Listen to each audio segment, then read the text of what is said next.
Welcome back to Mad Hatter's Civil War history.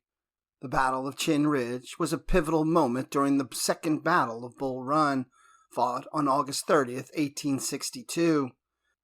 This fierce engagement saw Union forces, under the immense pressure from Confederate General James Longstreet's massive attack, struggle to hold their ground. Amidst the chaos, Union commander Nathaniel McLean emerged as a key figure in preventing a complete disaster for the Union Army.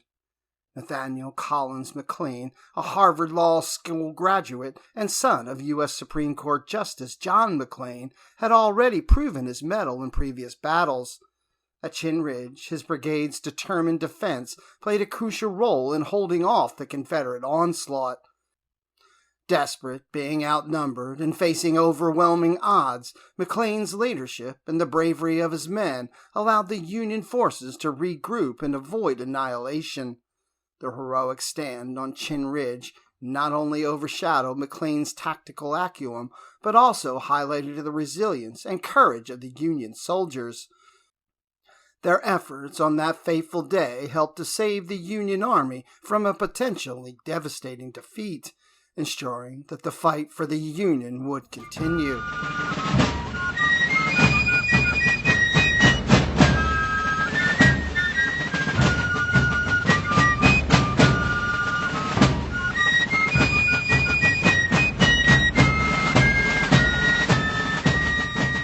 Nathaniel McLean wasn't exactly an unknown in the Union Army.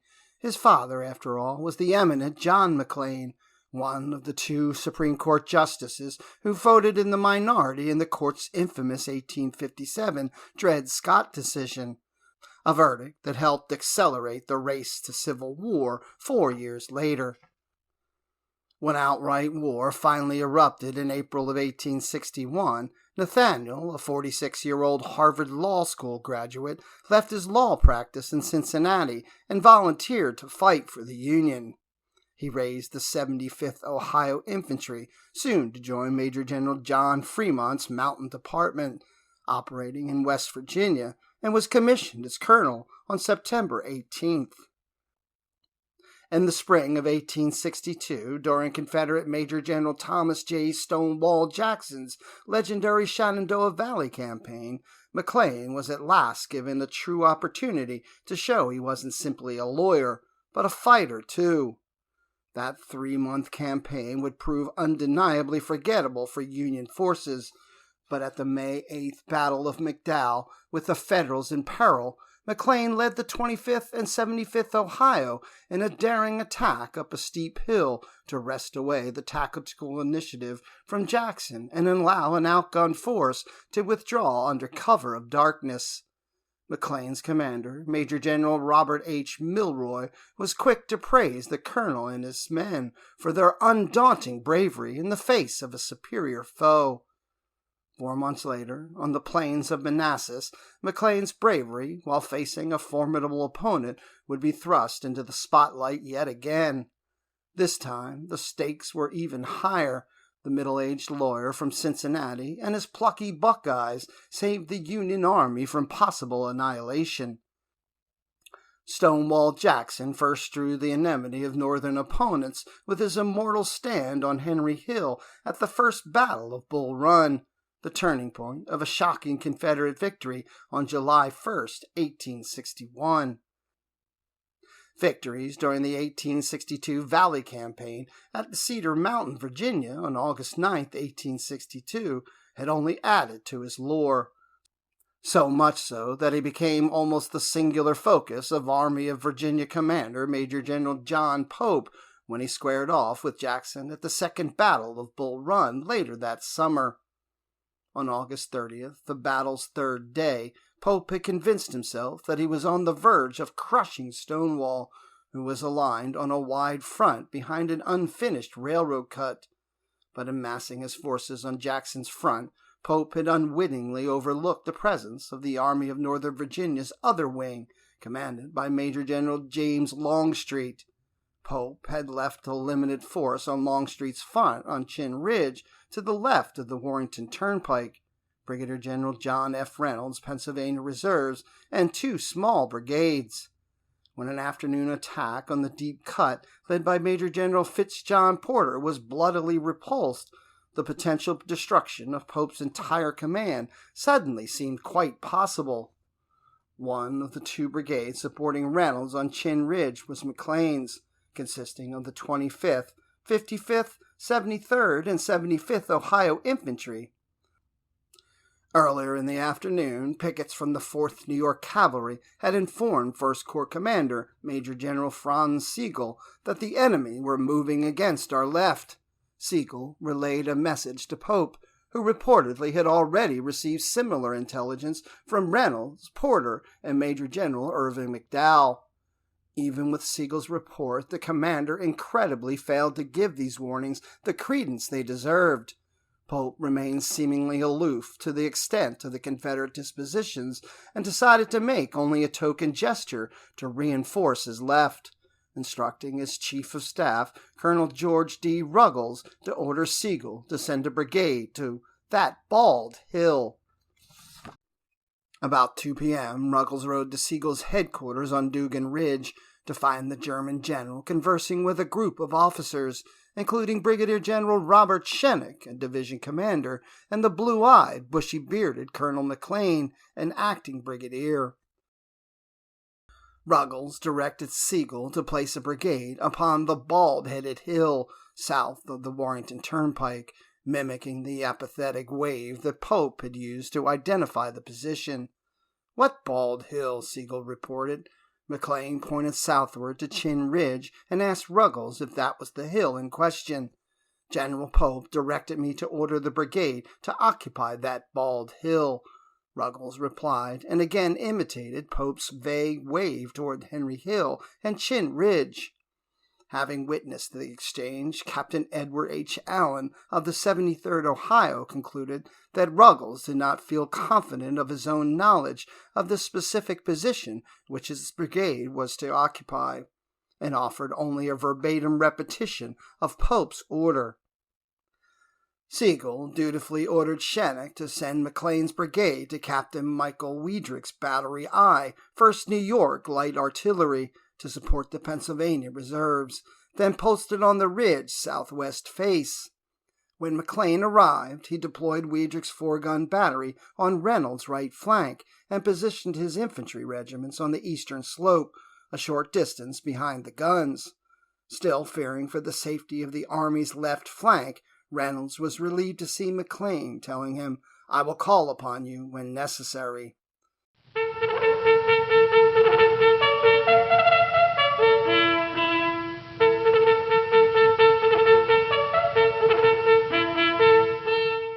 About then, McDowell would be responsible for one of the war's most ill-timed commands. It was nearly 4 p.m., and Porter's men were retreating furiously from their setback at Deep Cut.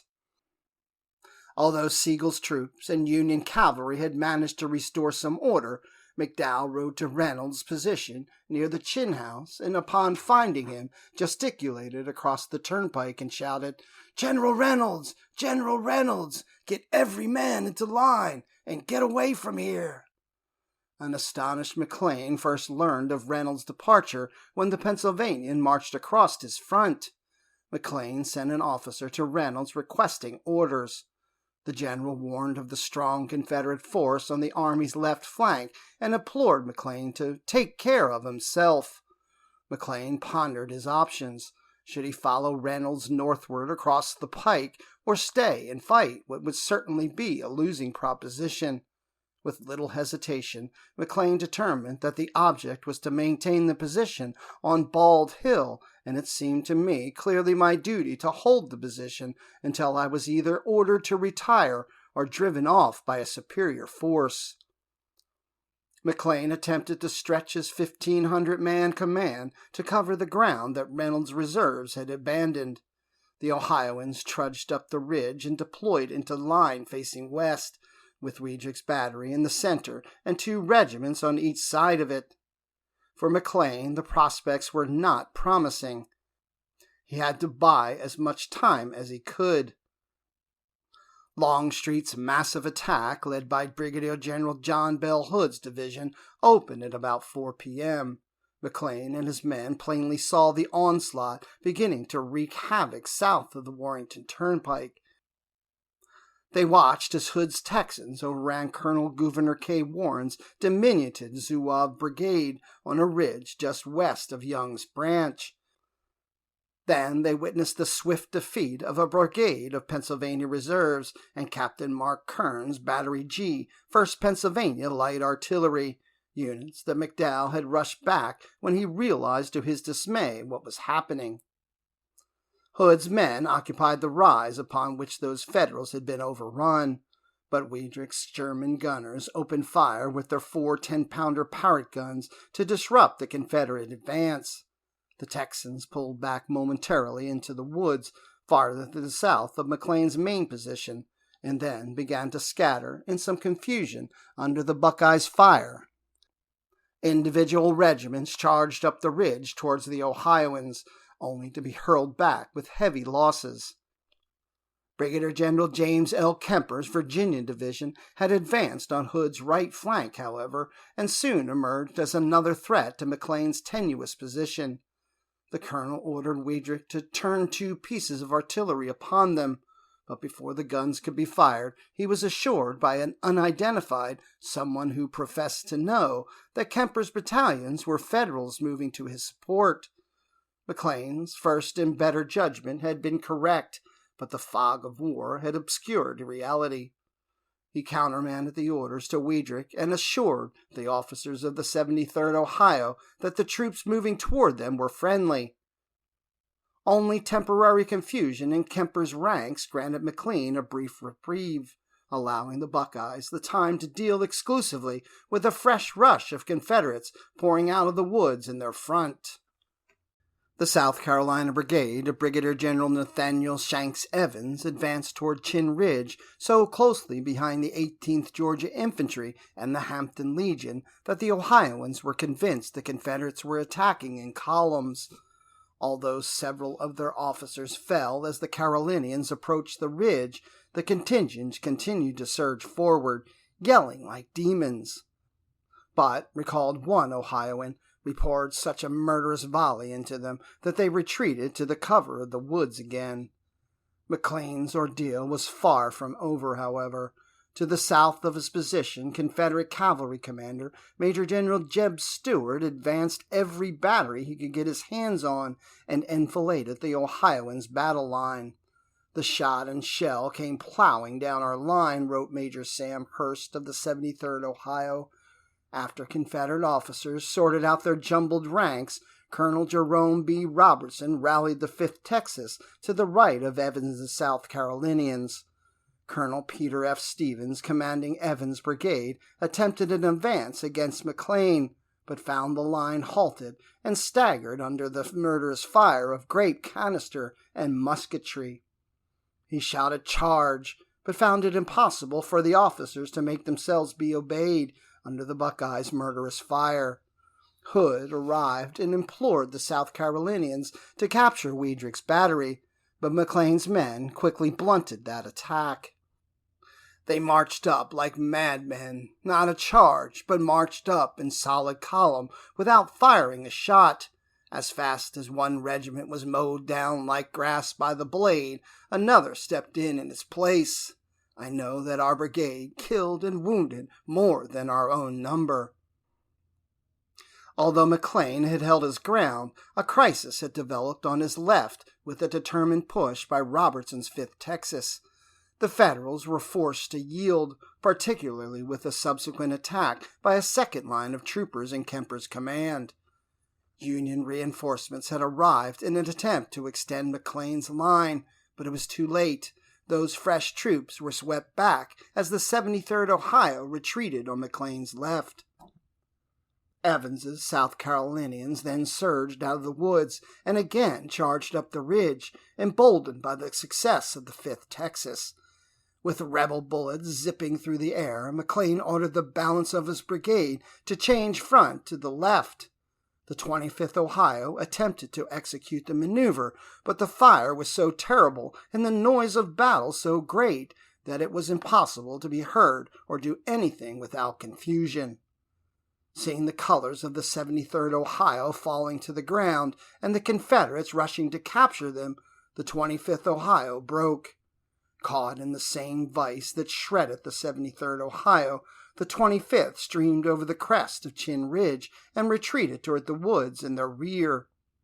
Radrick's gunners quickly limbered up and raced back toward Henry Hill, narrowly avoiding capture. The next regiment to the right, the 75th Ohio, fared little better. Its line doubled up like a hinge so that the right and left companies came together. As a result, only 2 of its companies successfully changed front. Colonel John C. Lee of the 55th Ohio, on the far right of McLean's line, saw the 75th Ohio waver and called out to his regiment, "Stand to it, boys, and do not run!" Then, under a heavy crossfire, the 55th Ohio wheeled to the left and advanced toward the charging South Carolinians and Texans. As the Ohioans wheeled to face their enemy, Lee noticed that the regimental flag was concealed in its casing and bellowed out, "Unfurl and let them see that flag!" The 55th's color-bearer dashed it out upon the air in a scene of martial grandeur. With fixed bayonets, the 55th Ohio and 2 companies of the 75th Ohio fired several destructive volleys into the left of the Texans and Carolinians, surrounding the Chinn House at a range of less than 200 yards.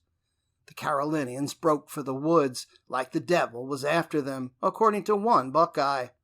When Private D.H. Gilliard of the 55th Ohio saw the Carolinians in headlong flight, he jumped up in the air and shouted, "Give it to 'em, boys! We have them a-going now!" When the Virginians closed to within 40 yards of McLean's position, the Federals rose up and fired a volley that cut them all to pieces, according to Ohio Private John W. Rumpel. The success was temporary. The tide had finally turned. Once Kemper's division shorted out its ranks and re-attacked, McLean had little choice but to pull back. The fields west of the Chinn House flamed with musketry as the Confederates blazed away at the slowly withdrawing Federals. McLean sat on his horse and watched the remnants of his brigade stream past him. Taking a last look at the enemy before leaving the ridge, a Union battle flag waving in the wind caught his attention. The flag was the 75th Ohio's, and its bearer, 21-year-old Irish lad Michael Brady, had been wounded and was now sitting upright supporting the colors. At the Battle of McDowell in May, the 5'4" Brady at one point had leapt over the crest to snatch the 75th's fallen flag. For his bravery, the men of the regiment demanded that Brady be appointed their color-bearer. When the Southerners first appeared on August 30th, Lieutenant George B. Fox jokingly called to Brady, "They will get the colors today." Turning to look, Brady loudly declared, "If they get the flag, they'll get old Mike. Now mind that, Lieutenant." As the Confederates enveloped McLean's final position, Brady rushed forward and waved the flag back and forth in a defiant manner. As Confederate bullets soon shattered the flagstaff and another pierced the gallant Brady's body, he fell to the ground, but quickly sat up and held the flag aloft. Seeing their regimental flag, McLean, Captain Andrew Harris, and a few others ran back to retrieve the colors. Although mortally wounded, Brady refused to release his grip on the flag. Harris had to pry each finger off the staff to free it. Brady was carried off, but soon died in a military hospital. He is buried in Alexandria, Virginia National Cemetery.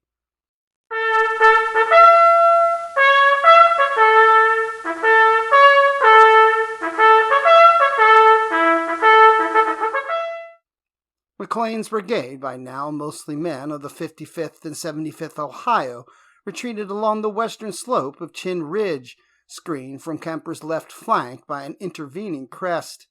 On the other side of the crest, the men in Brigadier General Zealous B. Towers' 2nd Brigade, 2nd Division, 3rd Corps were getting pounded, all part of an onslaught that threatened to unravel the Army's defense on this sector of the field. During the retreat, McLean turned to his adjutant and lamented, "We had been set up there and sacrificed," later recalling, "I do not know that I was ever so angry in all my life." Confederate artillery wreaked havoc on the departing blue ranks. Sergeant Luther Messner of the 55th Ohio wrote of one devastating moment. "As I fell in on the right, I saw our color-bearer's head strike the ground some 20 feet in rear of the line, while his body with the colors fell forward, a solid shot having struck him on the chin." The Ohioans soon crossed Young's Branch and then followed the Warrenton Turnpike past the stone house below Henry Hill. As the sun sank behind the Blue Run Mountains, casting shadows across the Virginia Piedmont, McLean rode solemnly alongside his battered brigade. At one point, he approached Colonel Lee. The two exchanged a somber glance and shaking hands without speaking. They didn't have to. The tears streaming down their cheeks plainly told of the suffering their soldiers had endured during the battle. Yet the Ohioans' sacrifice had not been in vain. The courageous stand on Chinn Ridge prevented Longstreet's attack from overrunning the left of Pope's army and bought the embattled Union commander the precious time needed to establish a defensive line east of the ridge on Henry Hill. Instead of being annihilated, Pope's battered army managed to successfully withdraw. Within days of the defeat, Pope was relieved of command and shuffled off to Minnesota Territory. McLean, however, received a promotion to brigadier general. He would go on to serve notably at the Battle of Chancellorsville and in 1864 Atlanta campaign, but his contributions at Second Bull Run would not be surpassed.